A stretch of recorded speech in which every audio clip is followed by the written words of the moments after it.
네, 이번에는 모닝뉴스 같이 살펴보시죠. 첫 번째 소식입니다.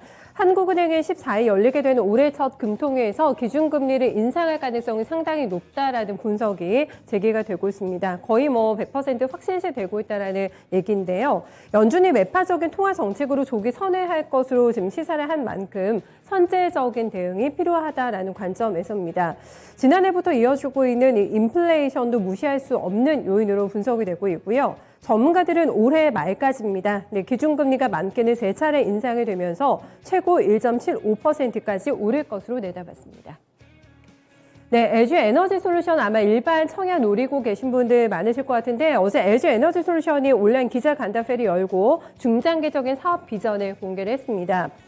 기업 공개를 통해서 마련한 자금을 통해서 국내외 생산기지 능력을 확대하고요. 차세대 전지 연구개발 그리고 차별화된 수익성 확보 등에 돈을 사용할 계획이라고 밝혔습니다.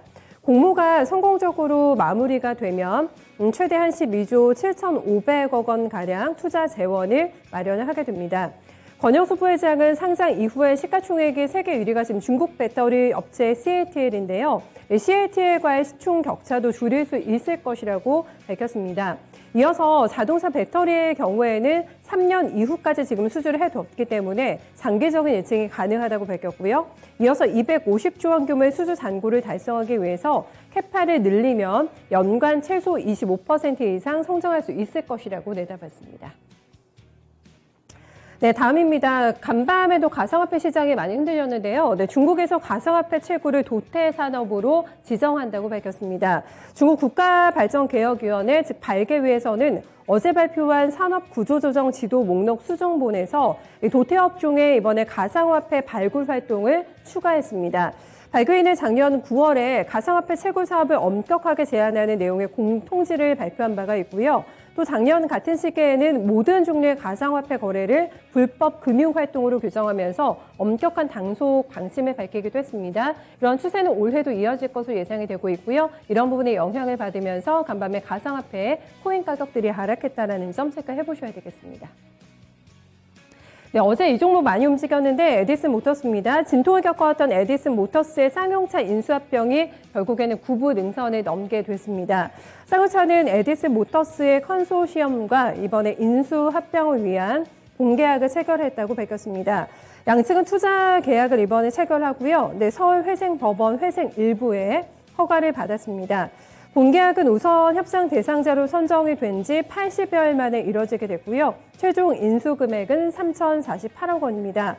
본 계약에 체결이 되긴 했는데 채권 변제 비율 등이 담긴 회생 계획안 인가라는 마지막 관문이 남아있고요. 쌍용차는 3월 1일까지 채권자별 변제 계획이 담긴 회생 계획안을 법원에 제출해야 되는 과정을 남겨두고 있습니다.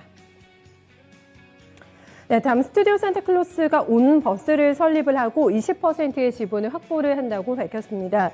온버스는 언리얼 5 엔진 기술을 적용한 메타버스 플랫폼으로 보실 수가 있겠고요. 가상세계와 엔터테인먼트를 결합한 NFT 오픈마켓 서비스를 목표로 하고 있습니다. 또 초정 및 위치 추적 기술을 활용을 해서 사용자에게 높은 몰입감을 지금 선사할 것으로 관측이 되고 있는데요. 스튜디오 산타클로스 외에도 온페이스 그리고 온페이스 게임즈가 이번에 주요 주주로 참여를 하게 됐습니다. 법인 설립을 시작으로 해서 본격적인 게임 사업 공동 추진에 박차를 가할 계획이라고 전했습니다. 네, 마지막 뉴스입니다. 오스테 임플란트 횡령 배임 혐의 금액이 이번에 변경이 됐습니다. 기존에 1,880억 원으로 발표가 됐었는데요. 2,215억 원으로 늘어나게 됐습니다. 정정 공시를 통해서 어제 장마치고 이렇게 회사 측에서는 밝혔는데요. 기존보다 335억 원이 증가하게 된 금액입니다. 회사 측에서는 1,880억 원 같은 경우에는 피해 발생액 기준으로 산정한 금액이라면서 이번에 정정 공시하는 횡령 금액은 피고소인이 횡령 후 반환한 금액을 포함한 금액이라고 설명했습니다.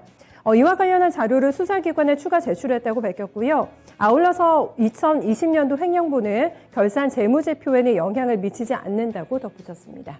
네, 이렇게 해서 오늘 시장에 영향을 미칠 만한 주요 뉴스들 정리해드렸습니다.